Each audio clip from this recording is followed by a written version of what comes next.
د یو بادشاه لور سره یو بابا په ځنګل کې څه وکړو او الله هغې سره څه وکړو. السلام علیکم ورحمت الله. امید دی چې ښه به یې او د صحت په جامه کې به یې. وایي چې په یو ځای کې یو باچا اوسېدو. د هغه ډېر خوشحاله باچایي وه، خو د هغه زامن نه وو او 7 لوڼې وې. یو ځل یې 7 لوڼه ودرولې او ورته ویې چې تاسو باندې دا څومره احسانات دي، دا د څه د وجې دي؟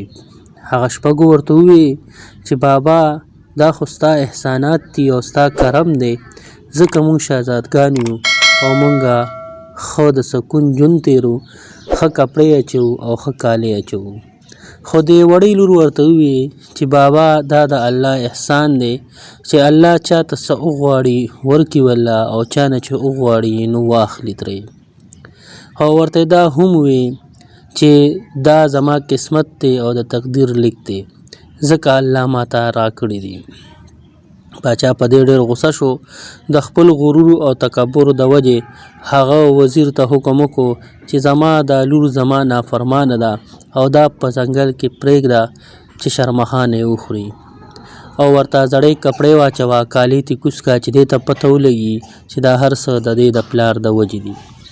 هغې هم داسې وکړو چې زړې کپړې شهزادګۍ ته واچولې او په یو ځنګل کې یې پرېښوده. شهزادګۍ هغې به په ونو کې پاتې کېده، څه میوه دانه به یې خوړه او په ځنګل کې به یې سفر کو. پس دې ولیدو چې یو ځای کې اور بلیږي. هغې طرف ته دا روانه شوه چې ویې کتل ورسره یو جومپړی جوړه ده. هغه جومپړی ته چې وردننه شوه، پکې یو بابا و چې هغه چغې والې چې ماله اوبه راکړې.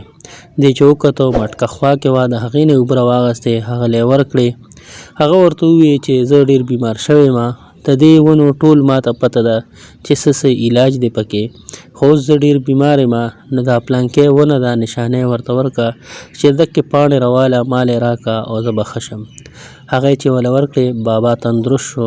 بابا ورته وویل چې زه ښار ته ځمه، دا څه بوټي دي دا وړمه، دا په دې علاجونو کې کار کوي او زه به بیا هفته پس واپس راځم. هغې ورته وویل چې ټیک ده. دا یې ورته ومویل چې دې ځای کې یو چیلۍ ما ساتلې ده، د دې نه پیس کا او خوا کې د میوو بوټي دي، د هغې نه میوې خوره، او د خوراک نور انتظام هم شته دلته، او خوا کې ګودر کې اوبه دي، د هغې نه پاکې اوبه راله او څښه. شهزادګۍ چې کله ماسخوتن شو وده کېده، نو هغې چې چیلۍ ولشله،